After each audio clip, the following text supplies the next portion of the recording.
Olá pessoal, tudo bem? Então, eu gostaria de posicionar uma coisa que para mim é importante, porque quando a gente fala sobre essas questões históricas, essas questões que envolvem a, o desenvolvimento, o desenrolar, o início, né? Lá do século I, um pouco antes do século I para cá, com relação aos discursos de ódio, a origem do discurso de ódio, é importante deixar bem claro que o meu posicionamento é o mesmo de Zacarias 4:6. Eu tenho uma convicção plena, e hoje foi interessante que eu estava conversando com uma amiga minha, que eu não vou citar o nome, uma pessoa muito especial, muito inteligente e assim, é muito legal ela. E aí, conversando com ela, eu estava entendendo e me veio essa passagem à memória, sabe? Que é Zacarias 4:6, onde está escrito que o Eterno determina as coisas, ou seja, não é nem pela força, nem pela violência, mas pelo Espírito do Eterno.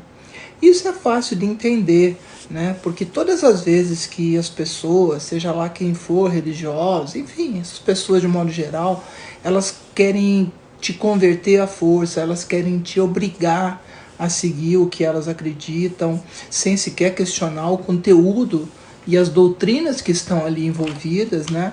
Não funciona.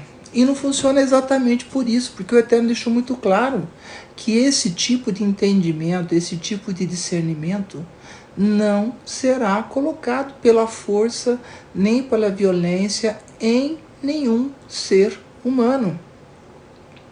E para ficar bem claro, é espiritual, é ele, através do Espírito dele, que fará as pessoas terem entendimento. Então, assim, ficando clara essa questão, né, que eu acho importantíssima, eu queria colocar para vocês aqui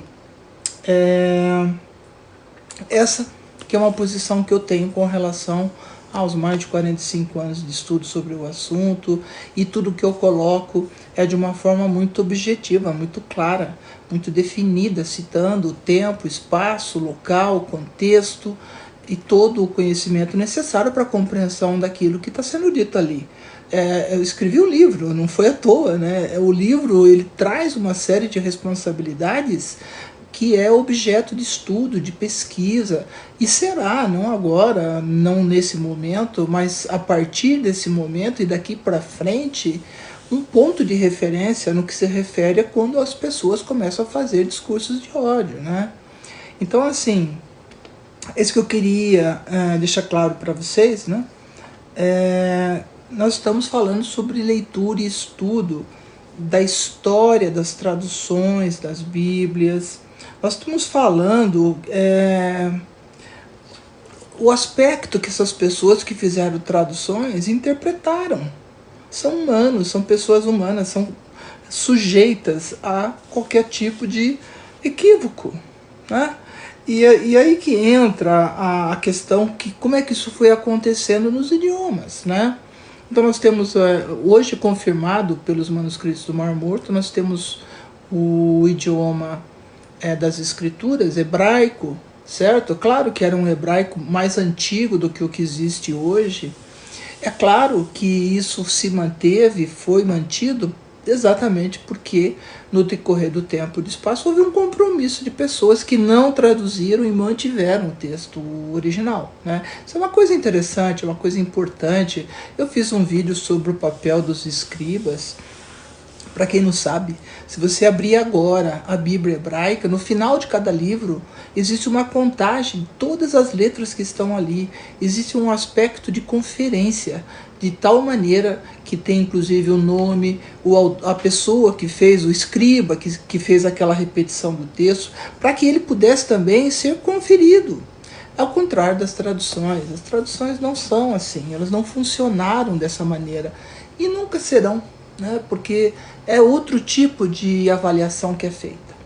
Mas, então vamos lá. Por isso que eu coloco sempre que o original é o melhor. Nós temos que buscar as origens das coisas, os porquês, ao invés de aceitar as coisas simplesmente. Não faz o menor sentido que nós não utilizemos o nosso conhecimento, o nosso livre-arbítrio, a nossa capacidade de investigação, de pesquisa, de avaliação, de análise, enfim, não faz sentido ignorar isso tudo porque alguém disse alguma coisa. E mais do que isso, nós temos que conhecer as histórias dessas pessoas que fizeram essas traduções. A gente vai chegar a coisas surpreendentes, por exemplo, com a tradução de Lutero. Assim, vá lá estudar, faz um Google aí, veja quem foi Lutero, veja quem foram os outros que fizeram as traduções, descubra isto. Isso é um aspecto que diz respeito a você. A você. Você acha que vai acreditando em tudo que aparece? Você não faz nenhuma verificação? Os crentes de Bereia faziam isso o tempo todo. Por isso eles eram mais nobres do que os de Tessalônica. Entende essa questão? Há uma nobreza em você verificar, você conferir, você analisar. Há uma nobreza humana, há uma nobreza espiritual. O ser humano que verifica, só de fazer isso, quantas fake news deixariam de existir? Entende? A dimensão de você ter amor pela verdade e rejeitar a mentira. Esse é o ponto. Esse é um ponto importantíssimo, né? E então, assim, o meu compromisso desde o início é com a verdade, mas a verdade original, aquela verdade que você vai, descobre que tem um tesouro precioso ali, você vende tudo que você tem para comprar aquele campo, por causa da preciosidade do que está ali, da verdade que existe ali. E isso, inclusive, é uma das parábolas, né, que o Messias ensinou. Então, assim, bom, então o que nós temos dos fatos? Vamos aos fatos. Alguns marcos temporais, né? Então, assim, sobre a questão dos discursos de ódio, eu falo isso no meu livro. Vamos só estabelecer questões aí. O início da violência contra as mulheres na Bíblia surgiu a partir da primeira tradução para a Septuaginta, que coloca a mulher num lugar de inferioridade. Isso aconteceu por volta do ano 345 antes da Era Comum, e você chama de antes de Cristo, enfim. Começou com a Septuaginta. Eu já fiz vídeo mostrando onde é que está essas diferenças fundamentais. O início do antissemitismo começou no século II e seguintes. Isso é história, é só ler. James Parks, David Flusser, todos, inclusive catedráticos de Oxford. Na realidade, eles fizeram uma pesquisa no tempo deles, pesquisaram fontes em latim, grego, francês, hebraico, entendem? Essa pesquisa que certamente você não fez ainda. Isso é um crente de Bereia, um pesquisador, um verificador, um buscador da verdade. Aí vem a questão que envolve a pessoa contra a comunidade LGBT. Isso surgiu depois de 1946, até os dias de hoje, entende? E aí tem uma série de informações históricas que precisam saber, ler, entender como é que isso aconteceu, ok? Nós temos que entender que isso reflete hoje na igreja, no sentido das religiões de um modo geral, do século 20 e 21, não é? E aí você vai lembrar do papel que eu falo de vez em quando aqui, tem outros vídeos explicando, o papel de Paulo, né, na versão dele do Novo Testamento, para os não-judeus que foram chamados de gentios, aonde ele colocou uma outra doutrina, diferente da doutrina que está lá em Mateus 5, 6 e 7, que foi dada pelo Messias judeu, né? Consegue imaginar um judeu falar, olha, não quero mais saber do judaísmo não, eu agora vou fazer aquilo que me der na cabeça. Não faz sentido, mas foi o que aconteceu no século I, 2 para frente seguintes. E fora isso, então poderia perguntar, e agora faz o quê?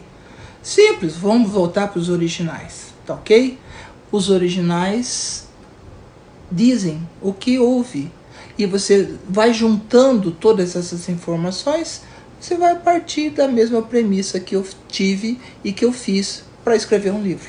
Os detritos aos manuscritos, caminho de volta aos originais em hebraico através do fio de Ariadne. O fio de Ariadne é grego, vai estudar. Beijo! Até a próxima. Obrigada, viu? Tchau.